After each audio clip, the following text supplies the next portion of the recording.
My Instagram account is dying. That is how I felt in the last year. And in today's video, I'm gonna share the steps I would take if I had to start my Instagram account totally from scratch, which are actually the same steps I'm taking right now to change up my account and bring it back to life. And yes, it's kind of working. If you're new here, hi, my name is Elise, and since starting my personal Instagram account back in 2012, I've grown it to over 185,000 followers. But nowadays, the Instagram algorithm is different, and it's always changing. So if you're just starting out or starting a new account from scratch, stay tuned because in this video, I'm gonna share a step-by-step swipeable plan of what I would do if I were to grow my own Instagram account starting from zero today in 2024. And be sure to stay until the end where I'm gonna share the one thing that most business owners forget to do in their Instagram strategy that could be costing you tens of thousands of dollars. Now, I know your time is precious, but listen, one of my students named Abby had a $45,000 week after adding Instagram to her sales strategy. And before that, she had never made any money on Instagram. So with that said, let's make Instagram work for you. Now, step one sounds simple, but it's kind of deceptively hard. And a lot of people get stuck on this. The first step is to decide if you're going to be a personal brand or a business brand, a corporate brand. But before you decide, think about this. Elon Musk has way more followers than Tesla, and Tim Cook has way more followers than Apple, and Richard Branson has way more followers than Virgin. You see where I'm going with this, right? Personal brands typically grow faster and are more compelling than company brands because people trust faces more than they do a faceless brand as much as they love their Apple and their Tesla products. So with that said, with your personal brand, the first thing you're gonna need to do is define your mission, your audience, and your unique offers or ways. Now, all of your content creation stems from these foundations, so make sure you're laser focused on who you help and how you help them. That's what's really key, especially for starting an Instagram account. Now, once you have those things in place, you're gonna first write your Instagram bio that tells your target audience who you are, why they should care, and why they should follow you. Because let's be honest, people are scrolling for themselves. They're not there to boost your ego. So you gotta appeal to what they care about, which is themselves. Now, an Instagram bio only has 150 characters, so you don't have a lot of time to waste. You gotta be succinct. So that's why I recommend following this flow for the very first line of your Instagram bio, who you help and how. Literally, you're gonna say in the first line,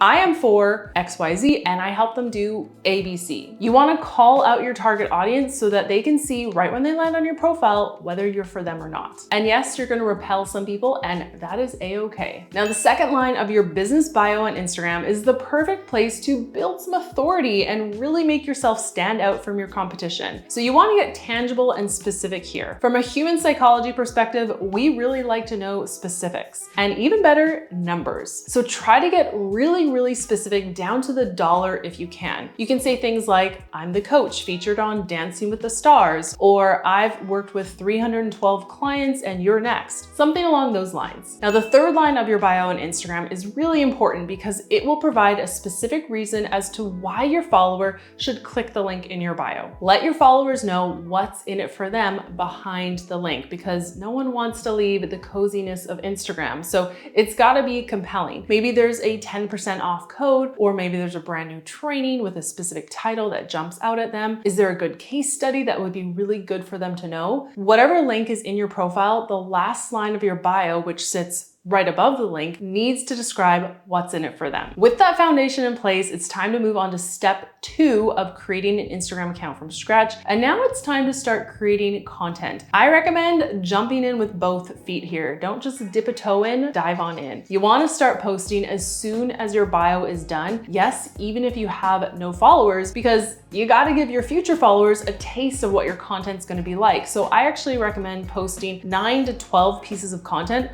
right away to populate your feed a little bit. Now, if you're not sure where to start with your Instagram content, treat your posts like you're making responses to commonly Googled questions that people in your niche ask. So remember, Instagram can be treated as a search engine, just like Google. Even Google's senior VP said that something like 40% of young people, when they're looking for a place for lunch, don't go to Google Maps or search, they go to TikTok or Instagram. So creating search-friendly reels like top vegan lunch spots in LA or how to curl your hair without damaging it will actually increase your chances of popping up on the Explore page, and that's where you reach new people and non-followers. And PS, this tip is so good. Literally, you can go to Google right now and get free ideas on your next reel topics. Just type in your niche in Google, scroll down to the People Also Ask section, and keep clicking into the options to see more and more options populate. These are all questions that people in your niche are asking, and they're topics that you can easily answer in your reels. There is some serious gold there.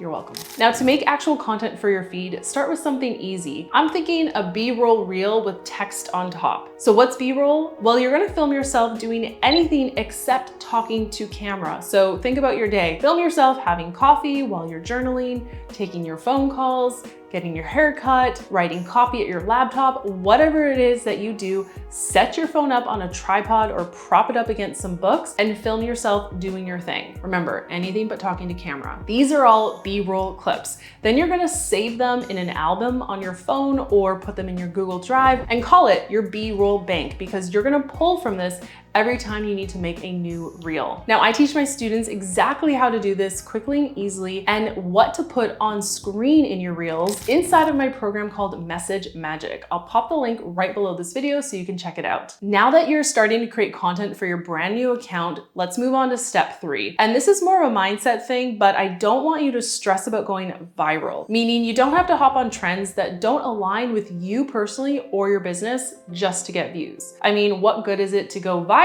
and not attract anyone who's interested in your business or your offers? It might make you feel a little Insta famous, but if it's not bringing dollars to your door, I don't want it. I did an Instagram experiment over the summer where we posted 12 reels and 3 carousel posts over a period of 5 days. Normally in a week, I would post like 3 times. Now, while my Instagram account's engagement did slightly go up from posting more often, my team actually found that we didn't actually boost our leads or sales significantly by posting way more. So quality of your views matters a lot more than the quantity. You want to go mini viral in front of your target followers in order to get leads and sales from your social media efforts. I know it sounds simple, but when you're in a scroll hole on Instagram, you're going to be tempted to make videos or jump on trends that might not lead to views directly back to your business. With all that said, resist the urge to delete videos that are so-called flops, especially as you're just starting to grow. Trust that they are being seen by the right people, and they will continue to be seen by the right people, because you never know. The algorithm can continue to pick up a video long after it was posted. Plus, when you do make content that doesn't perform like you'd want it to, just take it as data. Analyze that piece of content and understand what potentially didn't work for it, and keep testing, keep tweaking, and iterating on that type of content until you see something really take off in your niche. Now that you've got content posted to your Instagram account, the next step is to engage with your audience.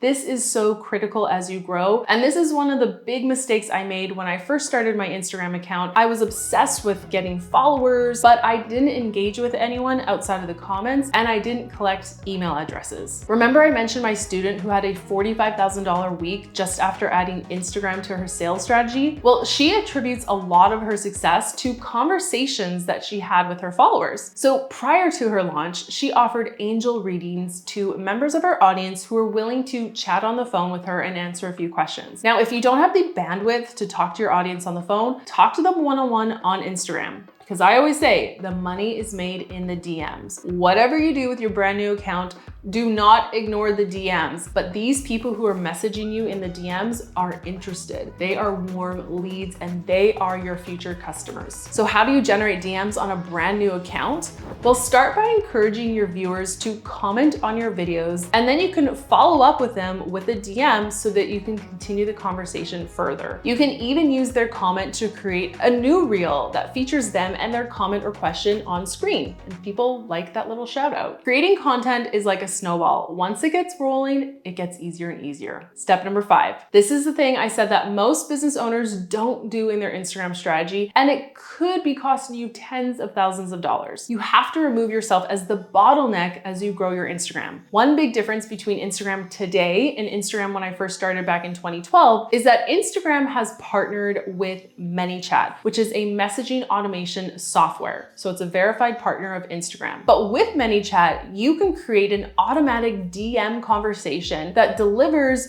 your resource, which could be like a freebie, a workshop link, a download, a challenge, anything that you have to offer to your audience, without you needing to manually actually send that message. So remember those comments that you're asking people to leave in step number 4? Here's where they come in, because when you have ManyChat connected to your account, those comments are the triggers to kick off your DM automations that will send a follow-up message to someone simply because they commented your keyword on your post. This exact strategy not only helped me grow my Instagram and get out of my engagement funk, because now my posts get hundreds, sometimes thousands of comments on them, but my time was freed up to create even more content because my messaging software was taking care of tasks that normally I would do manually. I took this software one step further, and when I was pregnant last year and preparing for my maternity leave, I set this software up so that my team could continue to post without me and just make sure that these keywords that people were commenting were triggering my DM automations.